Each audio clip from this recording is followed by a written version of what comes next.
खुश आमदीद, खैर मकदम और वेलकम है आप सभी सामईन व नाज़रीन का आपके अपने ही पसंदीदा यूट्यूब चैनल रिजवान ज़हीर पर। आज आप लोगों के लिए मैं एक खुशखबरी लेकर आया हूँ, यानी वैसे कैंडिडेट जो मानू में एडमिशन लेना चाहते हैं, डिस्टेंस मोड से बीएड करना चाहते हैं, उन लोगों के लिए।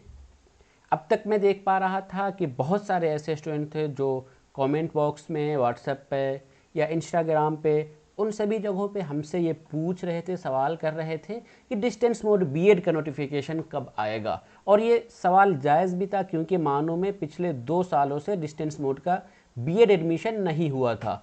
तो अब फाइनली यूनिवर्सिटी ने डिस्टेंस मोड बीएड का नोटिफिकेशन ऑफिशियल वेबसाइट पे जारी कर दिया है। उसके लिए पूरे डिटेल्स के साथ प्रोस्पेक्टस रिलीज़ किया है। तो मैं आज की इस वीडियो में आपको यही बताऊंगा कि आप फासलाती तर्ज में बीएड कैसे कर सकते हैं, उसके लिए फॉर्म अप्लाई करने की आखिरी तारीख क्या है और दाखिला से मुतालिक तमाम अहम मालूमात आपको ये दूंगा, जैसे कि एकेडमिक कैलेंडर। यूनिवर्सिटी में जब आप किसी कोर्स में एडमिशन लेते हैं तो उसका एकेडमिक कैलेंडर क्या है, मतलब कि फॉर्म अप्लाई कब होगा, लास्ट डेट क्या है, आपका टेस्ट कब होगा, रिज़ल्ट कब आएगा, आप क्लास कब से शुरू होंगी, एग्ज़ाम आपका कब होगा, रिजल्ट कब आएगा, वो सारी चीज़ें। उसके अलावा बीएड डिस्टेंस मोड के लिए जो सबसे अहम चीज़ है एलिजिबिलिटी, यानी अहलियत, कौन लोग इस कोर्स को करने के अहल हैं, इस कोर्स की फ़ी कितना लगता है। आप एडमिशन लेंगे जो बीएड में तो 2 साल का कोर्स है, 2 साल में कितना फ़ी आपको पे करना होगा। उसके अलावा रिक्वायर्ड डॉक्यूमेंट, कौन कौन से डॉक्यूमेंट अभी आपके पास रेडी होनी चाहिए। फिर नेक्स्ट है उसके बाद स्टडी सेंटर, यानी डिस्टेंस मोड का है तो डिस्टेंस मोड में सेंटर कौन कौन सा आप ऑप्ट कर सकते हैं, वो चीज़ें हैं। साथ ही आपको एडमिशन इसमें डिस्टेंस मोड बीएड में एंट्रेंस टेस्ट के थ्रू है, तो एंट्रेंस टेस्ट का डेट क्या है, एंट्रेंस टेस्ट का रिज़ल्ट कब आएगा, एंट्रेंस टेस्ट का सिलेबस क्या है और कैसे आप एंट्रेंस टेस्ट की तैयारी करें, और साथ ही आप प्रीवियस ईयर क्वेश्चन और नोट्स कैसे हासिल करेंगे बीएड डिस्टेंस मोड के लिए, सारी चीज़ें आपको इस वीडियो में बताई जाएंगी। मतलब कि एक वीडियो को अगर आप पूरी कंप्लीट देख लेंगे तो फिर आपके सारे डाउट्स जो है, सारे कन्फ्यूज़न क्लियर हो जाएंगे। फिर से आपको कहीं से कुछ और पूछने की ज़रूरत या कोई और वीडियो की देखने की ज़रूरत नहीं रहेगी। तो चलिए हम वीडियो शुरू करते हैं। सबसे पहले हम आपको ले चलते हैं मानू का जो ऑफिशियल प्रोस्पेक्टस रिलीज़ हुआ है उस प्रोस्पेक्टस के ऊपर। लेकिन उससे पहले रिक्वेस्ट कर दें कि अभी तक आपने रिजवान ज़हीर यूट्यूब चैनल को सब्सक्राइब नहीं किया है तो ज़रूर सब्सक्राइब कीजिए और बेल आइकन को भी ज़रूर प्रेस कर दीजिए ताकि हमारी सभी वीडियो की नोटिफिकेशन आपको ईजीली मिलती रहे। चलिए हम शुरू करते हैं। ये आपको यूनिवर्सिटी का ऑफिशियल प्रोस्पेक्टस देख रहे हैं, डीडीई यानी डायरेक्टरेट ऑफ डिस्टेंस एजुकेशन, ये प्रोस्पेक्टस है। ये जो डायरेक्टरेट ऑफ डिस्टेंस एजुकेशन है, बाज़ दफ़ा इसे ही ओडीएल, ओपन डिस्टेंस लर्निंग कहते हैं। कुछ लोग सिर्फ इसे ओपन के नाम से जानते हैं, कुछ लोग सिर्फ इसे डिस्टेंस मोड के नाम से जानते हैं। ये सब वही कोर्स है। उर्दू में इसके लिए फासलाती तर्ज तालीम इस्तेमाल होता है और हिंदी में दूरस्थ शिक्षा। चलिए ठीक है, तो हम सबसे आप इस वीडियो में बिल्कुल डिटेल से आपको बताऊंगा, लेकिन उसके अलावा खुशखबरी ये भी है कि मानू को अब नैक ने ए ग्रेड दे दिया। इससे पहले मानू का ये ए सिर्फ ए ग्रेड मिला हुआ था, लेकिन अब ये ए प्लस, ए के साथ प्लस भी आ गया, यानी कि यूनिवर्सिटी की वैल्यू पिछले दिनों के मुकाबले और भी बढ़ गई है। यूनिवर्सिटी के परफॉर्मेंस में बहुत ही इजाफा हुआ है, तो यहाँ की डिग्री की वैल्यू भी पहले के मुकाबले में अब ज़्यादा मजबूत होगी। चलिए खैर वो अलग बात थी। अब हम सीधे आते हैं, आपको जो इम्पोर्टेंट चीज़ें हैं, जो अहम चीज़ें हैं डिस्टेंस मोड बीएड की रिगार्डिंग, उन सभी चीज़ों को आपको इस वीडियो में बताऊंगा। ये यूनिवर्सिटी ने अपना बीएड होता क्या है उन चीज़ों के बारे में बताया है, मुझे उन चीज़ों से ज़्यादा मतलब नहीं है। सीधे हम यहाँ पर आते हैं ड्यूरेशन ऑफ द प्रोग्राम के ऊपर। यानी यूनिवर्सिटी ने जो आपको ये 2 साल की बीएड की बात की गई है, ये आपका 2 साल का बीएड, ये कोर्स जो है वो 2 साल का कोर्स है और ये सेमेस्टर वाइज है। यानी एक सेमेस्टर 6 महीने का होता है, तो 6 महीने पे आपका एग्ज़ाम होगा, और 2 साल का कोर्स है तो 4 सेमेस्टर आपका ये एग्ज़ाम माना जाएगा। यानी पहले सालाना एग्ज़ाम हुआ करता था, ईयरली एग्ज़ाम होता था, हर 1 साल पे, लेकिन अब ये 6-6 महीने पे होने लगा है और यही सेमेस्टर सिस्टम कहा जाने लगा है। तो इस वजह से आपको ये चीज़ पहले बता दी गई है कि आपका कोर्स जो है वो सेमेस्टर वाइज होगा, हर 6 मंथ में आपका एग्ज़ाम होगा। ठीक, चलिए उसके बाद जब हम देख लेते हैं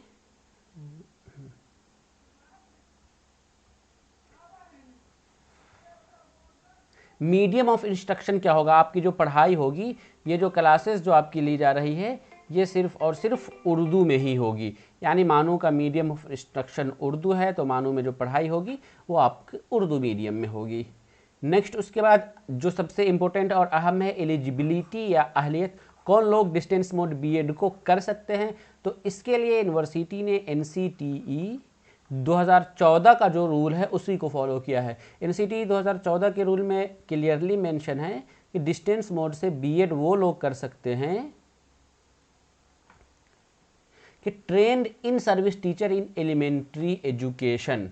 एलिमेंट्री एजुकेशन में इन सर्विस टीचर हों और फिर वो ट्रेंड भी हों।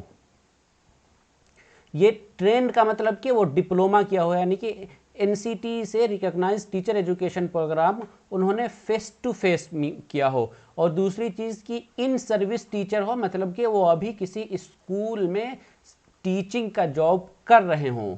और ये स्कूल आपका प्राइवेट हो या गवर्नमेंट हो या सेमी गवर्नमेंट है, इससे कोई मतलब नहीं है, सब के सब एलिजिबल। मतलब क्या प्राइवेट टीचर हैं, गवर्नमेंट टीचर है, सेमी गवर्नमेंट स्कूल के टीचर हैं, तो भी आप एलिजिबल हैं। बस जो सबसे इम्पोर्टेंट और अहम फैक्टर ये है कि वो आपका एलिमेंट्री एजुकेशन का ट्रेनिंग होनी चाहिए। उसके लिए मैं अभी आपको आगे बताऊंगा कि वो कौन कौन से कोर्सेज हैं। उसके अलावा ये तीसरे नंबर पर है कि अगर आप किसी की रिजर्व कैटेगरी से बिलोंग्स करते हैं तो आपको उस कैटेगरी का रिजर्वेशन का बेनिफिट मिलेगा। चलिए ठीक है। उसके अलावा मानो में एडमिशन लेने के लिए आपको 50% मार्क्स होनी चाहिए आपके बैचलर्स डिग्री में। और फिर मानो में एडमिशन लेने के लिए एक और चीज़ होता है कि आपने अब तक के 10, 12 या ग्रेजुएशन किसी में उर्दू पढ़ा हुआ होनी चाहिए, ये भी आपकी ज़रूरी है। अब हम चलिए बात कर लेते हैं जो अहम, ये आप लोग अभी बताया गया था कि जो डिप्लोमा यानी ट्रेंड होनी चाहिए किसी भी कैंडिडेट का डिस्टेंस मोड से बीएड करने के लिए। तो उसमें यूनिवर्सिटी ने 7 ऐसे कोर्सेज को मेंशन किया है कि इनमें से कोई एक होनी चाहिए या इसी के लेवल का इसी तरह कोई और होनी चाहिए। वो कौन कौन सा है? जैसे डीपीएसई होता है, diploma in pre school education, या DElEd, diploma in elementary education, BEd जिसे बैचलर ऑफ एलिमेंट्री एजुकेशन कहते हैं, और diploma in physical education DPEd या बीपीएड यानी बैचलर ऑफ फिजिकल एजुकेशन, या फिर diploma in art education, visual arts, diploma in art education, performing arts. इनमें से कोई कोर्स होना चाहिए। बाज़ दफ़ा यहाँ पे जो डीएलएड है ना, इसको कुछ लोग डीएड भी बोलते हैं, डिप्लोमा इन एजुकेशन, वो भी आपका है तो वो भी चलेगा। उसके अलावा भी और कुछ कोर्स है जो उस लेवल का है, जैसे डीएड है या टीटीसी है, यूपीटी है, या बहुत सारे लोग जो जॉब में आ जाने के बाद इंटरनल जो उनका स्कूल का जो सिस्टम होता है, उनका स्कूल या गवर्नमेंट उनको टीचिंग का ट्रेनिंग देती है, तो उस तरीके का जो कोर्स है उसमें से वो लोग जो लोग शायद 2000 बिहार की मैं बात कर लूँ 2004 या 6 में जो लोग बहाल हुए हैं उनको गवर्नमेंट ने 2 साल का इंटरनल डिप्लोमा कराया हुआ है।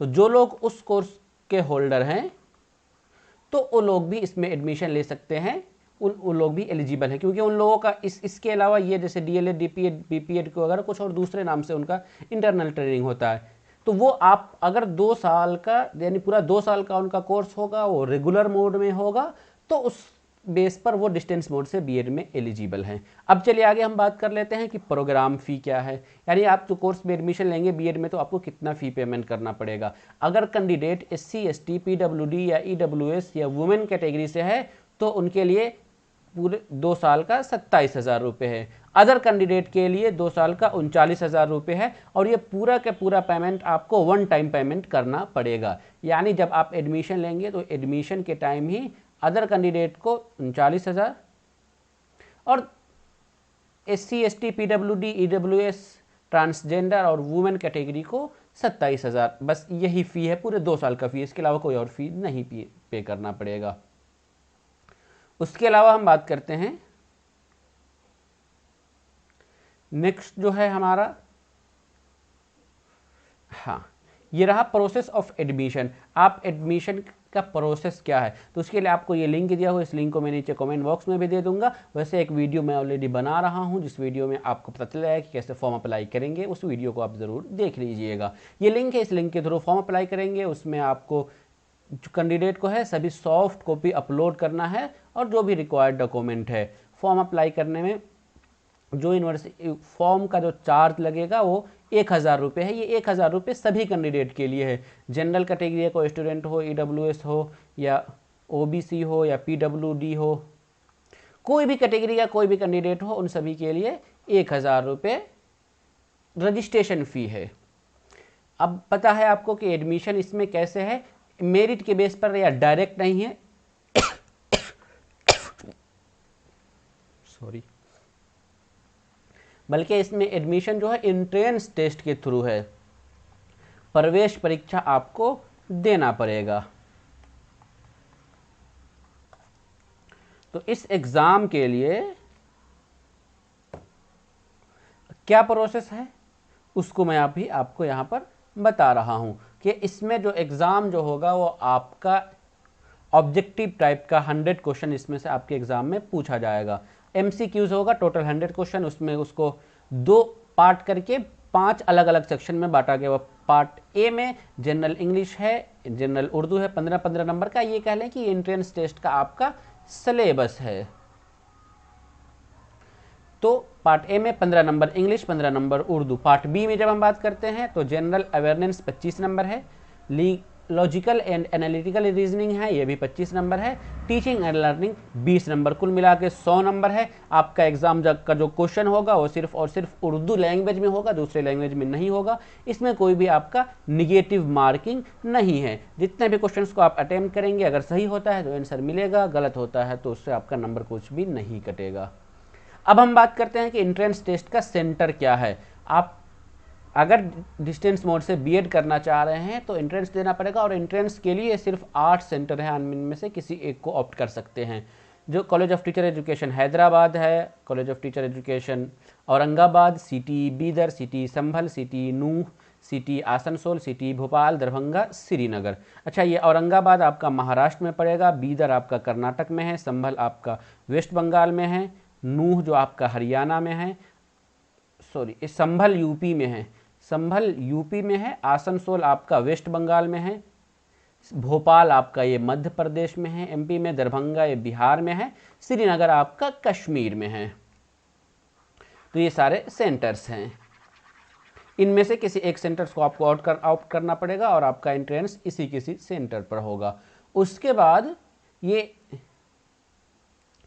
आपका जब एंट्रेंस टेस्ट क्वालिफाई कर जाएंगे तब फिर आपका डॉक्यूमेंट वेरिफिकेशन हो। ये डॉक्यूमेंट वेरिफिकेशन ऑफलाइन मोड में होगा, ऑनलाइन मोड में बिल्कुल नहीं। यानी एंट्रेंस टेस्ट में जो आपका मार्क्स आएगा, जो रैंक आएगा, उसी बेस पर आपका मेरिट बनेगा, यानी सिलेक्शन होगा। और सिलेक्शन होने के बाद आपको ओरिजिनल डॉक्यूमेंट के साथ नीचे एक लिस्ट दिया गया हुआ है, उस लिस्ट में से किसी भी एक सेंटर पर आपको हाजिर होना। किसी भी एक सेंटर पे आप जा सकते हैं, वो रैंडम, आपके लिए कोई ज़रूरी नहीं है कि आप जहाँ रिवीजन लेना चाहते हैं वहीं जाए, कहीं भी आप जाके अपना डॉक्यूमेंट वेरीफाई करा सकते हैं। आपका जो भी ओरिजिनल डॉक्यूमेंट है और उसके साथ 2 सेट फोटो, सभी ओरिजिनल डॉक्यूमेंट का 2 सेट्स बना लेना है, यानी 2-2 कॉपी जेरॉक्स करा लेना है। फिर आपको साथ में पासपोर्ट साइज फ़ोटो अपना रखना है और ओरिजिनल डॉक्यूमेंट भी साथ में आपको रखना है। ये सब लेकर जाना है डॉक्यूमेंट वेरिफिकेशन के लिए। डॉक्यूमेंट वेरिफिकेशन का सेंटर कौन कौन सा है?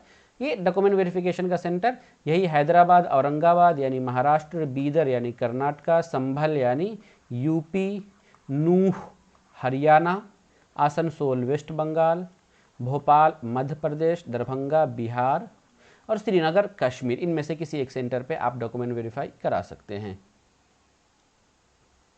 अब ये अहम बात ये आ गई कि आपके पास डॉक्यूमेंट्स कौन कौन से होनी चाहिए। रिक्वायर्ड डॉक्यूमेंट आपका क्या क्या है डॉक्यूमेंट वेरिफिकेशन के टाइम, या फिर यूँ कहें कि अगर आप डिस्टेंस मोड से बीएड में एडमिशन लेना चाहते हैं तो आपके पास कौन कौन से डॉक्यूमेंट होनी चाहिए। डॉक्यूमेंट में सबसे पहले ये हॉल टिकट, तो आप इसे एंट्रेंस देंगे तो आपको हॉल टिकट हो जानी चाहिए। उसके बाद आपने किस कोर्स में उर्दू पढ़ा है, ये उर्दू का आपको एक प्रूफ होना चाहिए, मतलब आपने अगर 10th में उर्दू पढ़ा है तो काफ़ी है, नहीं है तो आपने 12th में पढ़ा होगा, या नहीं है तो फिर आपने ग्रेजुएशन में पढ़ा होगा, किसी एक में होना चाहिए। अगर किसी में भी आपने उर्दू नहीं पढ़ा है तो फिर मानो में डिस्टेंस से बीएड में एडमिशन के लिए आप एलिजिबल नहीं हैं। उसके बाद दूसरे नंबर पर आ जाते हैं कि आपको 10th या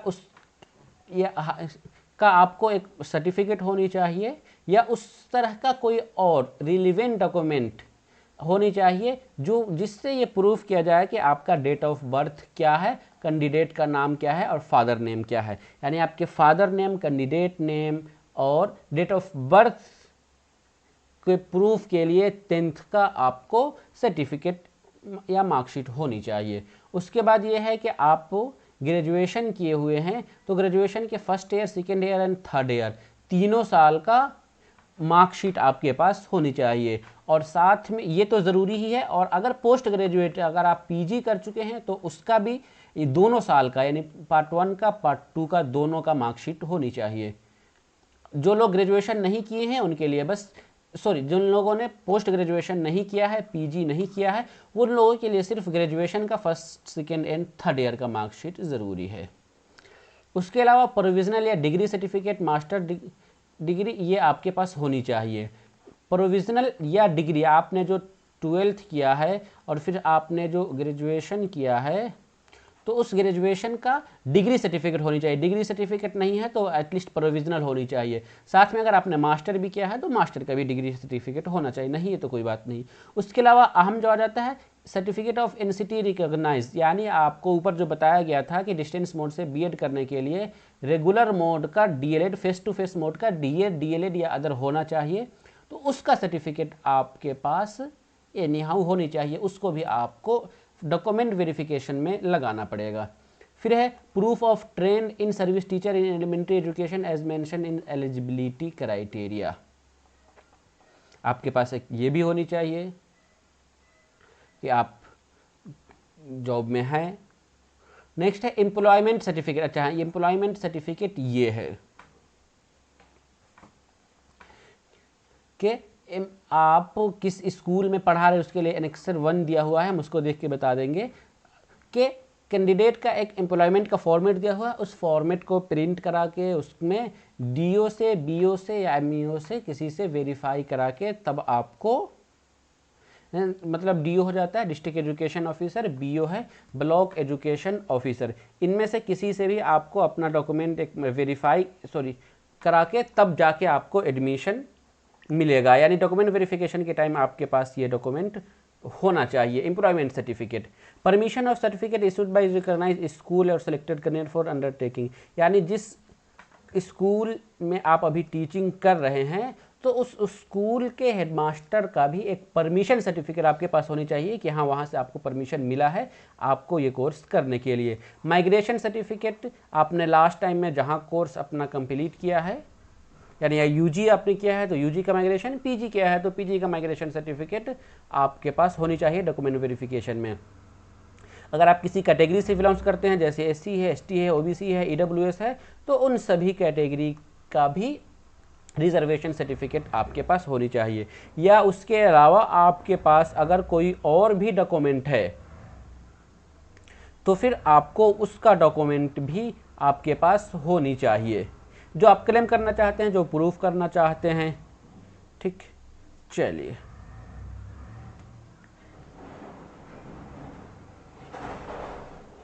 ये चीज़ें समझ में आ गई, ये जो आपका रिक्वायर्ड डॉक्यूमेंट। अच्छा, यहाँ पे एमयू का मतलब हो जाता है मॉडल एजुकेशन ऑफिसर, तो इनमें से किसी का भी होनी चाहिए, वो हम अभी आपको प्रूफ दिखाएंगे तो आपको समझ में आ जाएगा।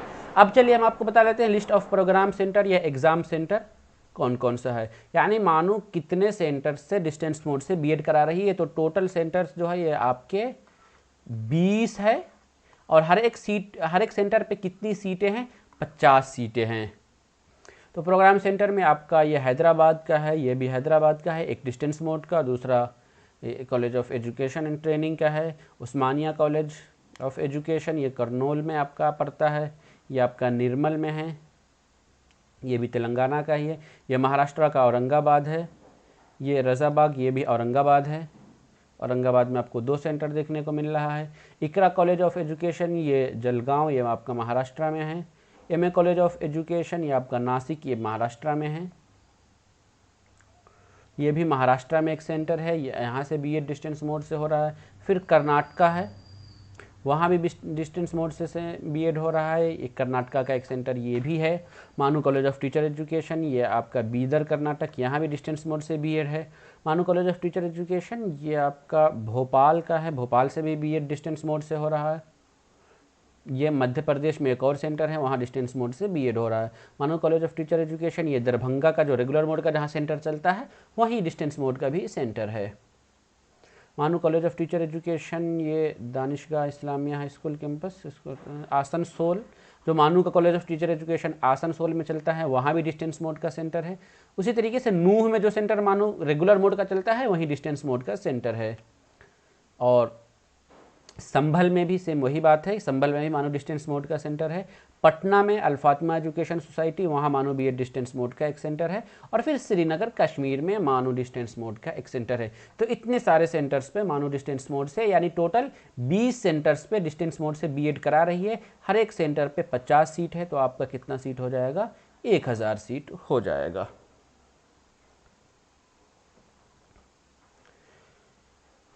चलिए, उसके अलावा आपको ये देखने को मिल रहा है कि ये कोर्स जो आपका फॉर्म अप्लाई जब आप करेंगे तो यहाँ चॉइस आपको देना पड़ेगा। उसके बाद आपको एक सिलेक्शन होगा, हर एक सेंटर पे 50 सीट है। और जब एक मरतबा आपका सेंटर अलॉट हो जाएगा तो फिर आप उसको चेंज नहीं कर सकते हैं। ये अपडेट देना था। अब उसके अलावा जो अहम और लास्ट चीज़ है आज के इस वीडियो का, वो ये है कि एकेडमिक कैलेंडर, यानी ओपन डिस्टेंस लर्निंग का एकेडमिक कैलेंडर क्या है। नोटिफिकेशन जो आपका 25 मई से शुरू हुआ है, आपका सबमिशन यानी लास्ट डेट ऑफ सबमिशन आपका कब है? 25 जून से शुरू हुआ है और 25 जुलाई को इसका फॉर्म अप्लाई का लास्ट डेट है। 25 जून से 25 जुलाई, एक महीने का आपको डेट मिला है। इंट्रेंस आपका कब होगा? तो इंट्रेंस टेस्ट आपका 6 अगस्त को लिया जाएगा। रिजल्ट आपका 9 अगस्त को आएगा। फर्स्ट मेरिट लिस्ट 11 अगस्त को आ जाएगा। डॉक्यूमेंट वेरिफिकेशन 17 अगस्त को होगा। फी पेमेंट आपका 19 अगस्त को करना पड़ेगा। सेकेंड मेरिट लिस्ट आपका 20 को आ जाएगा और थर्ड 23 अगस्त को आ जाएगा। तो इस तरीके से डॉक्यूमेंट वेरिफिकेशन 23 अगस्त को है। फिर थर्ड मेरिट लिस्ट की बात की गई है कि अगर ज़रूरत पड़ती है तो थर्ड मेरिट लिस्ट भी 27 अगस्त को आएगा। चलिए आगे बढ़ते हैं।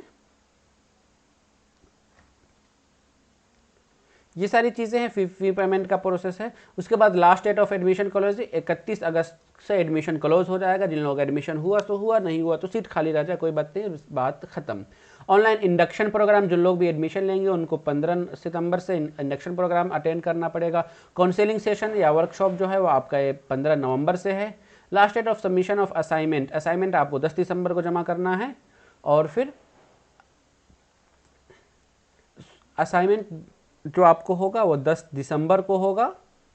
और रीजनल सेंटर में अवार्ड लिस्टो आरसी वो आपका 31 दिसंबर का है। और टर्म एंड एग्ज़ाम आपका एग्ज़ाम सेमेस्टर एग्ज़ाम जो होगा वो फरवरी 2024 में हो जाएगा। तो आज की इस वीडियो में यही डिटेल्स बताना था। उम्मीद करता हूं कि आप सभी लोगों को पसंद आया हो। हाँ, एक चीज़ और आप लोगों को बाकी यहाँ पे रह गया है कि वो एम्प्लॉयमेंट सर्टिफिकेट का फॉर्मेट क्या होनी चाहिए। यूनिवर्सिटी ने एम्प्लॉयमेंट सर्टिफिकेट, यानी आप जब एडमिशन डिस्टेंस मोड में ले रहे हैं तो एक ये प्रूफ देना पड़ेगा। इसको आप प्रिंट करा के या गूगल में भी इसका फॉर्मेट मिल जाएगा। उस फॉर्म को निकाल करके इस फॉर्म को फिल करके बस आपको नीचे जो है आपका सारा डिटेल्स वगैरह दे देना है। और डिस्ट्रिक्ट एजुकेशन ऑफिसर यानी डीईओ या फिर बीईओ या एमईओ मॉडल एजुकेशन ऑफिसर, इनमें से किसी एक से इस पे साइन करा के मोहर लगवा के तब आपको ये जमा करना पड़ेगा। उसी तरीके से एक और है परमिशन सर्टिफिकेट ऑफ अंडरटेकिंग, यानी प्रिंसिपल, हेडमास्टर या हेडमास्टर जो भी है आपके स्कूल में, उससे एक परमिशन लेटर भी आपको इशू कराना पड़ेगा। ये भी फॉर्मेट दिया हुआ है, इसको फिल करके आप उनसे साइन करा के पूरा देख रहे हैं कि सिग्नेचर ऑफ प्रिंसिपल, हेडमास्टर या जो भी है, उनका नाम क्या है, उनका डिजाइनेशन पोस्ट क्या है, फुल एड्रेस आपके स्कूल का क्या है, मोबाइल नंबर, ईमेल आईडी, ये सारा लिख करके तब आपको ये भी फाइनल डॉक्यूमेंट वेरिफिकेशन में आपको देना पड़ेगा। तो इस वीडियो में यही बताना था। बाकी उसके अलावा ये का डॉक्यूमेंट फॉर्मेट है कि आपका AWS अगर क्लेम करना चाह रहे हैं तो इसी फॉर्मेट में होनी चाहिए, या PWD वगैरह है, जो भी OBC वगैरह है, आप जिसको भी क्लेम करना चाह रहे हैं वो सेंट्रल गवर्नमेंट के फॉर्मेट में होना चाहिए। तो इस वीडियो में यही बताना था। उम्मीद करता हूँ कि आप सभी लोगों को ये वीडियो पसंद आई हो। अगर फिर भी आपका कोई डाउट है या कन्फ्यूज़न आपको बाकी रह गया है तो आप हमें कमेंट करके नीचे पूछ सकते हैं। और हाँ, एक चीज़ आप लोग का और जो ज़रूरी था वो बाकी रह गया है कि आप एंट्रेंस टेस्ट की तैयारी कैसे करेंगे। एंट्रेंस टेस्ट की तैयारी के लिए आपको हमारे YouTube channel Rizwan Zaheer YouTube channel पे 10 जुलाई से क्लासेस स्टार्ट होने वाली है, तो आप हमारा क्लास ज्वाइन कर सकते हैं। साथ ही अगर आपको एंट्रेंस टेस्ट का सारा नोट्स चाहिए, प्रीवियस ईयर क्वेश्चन चाहिए, एग्ज़ाम की अच्छी तैयारी के लिए पूरा मटेरियल्स चाहिए, तो आप हमें व्हाट्सएप पर रब्ता कर सकते हैं। मेरा व्हाट्सएप नंबर है 8804447155। मैं यहाँ पे लिखता भी हूँ 8804447155। आप इस नंबर पर हमसे रब्ता करके तैयारी का सारा नोट्स हासिल कर सकते हैं और हमारा क्लास भी ज्वाइन कर सकते हैं। तो चलिए आज की इस वीडियो में दीजिए इजाज़त, हम फिर मिलेंगे इसी तरीके की अगली वीडियो में। तब तक के लिए शुक्रिया, अल्लाह हाफिज़।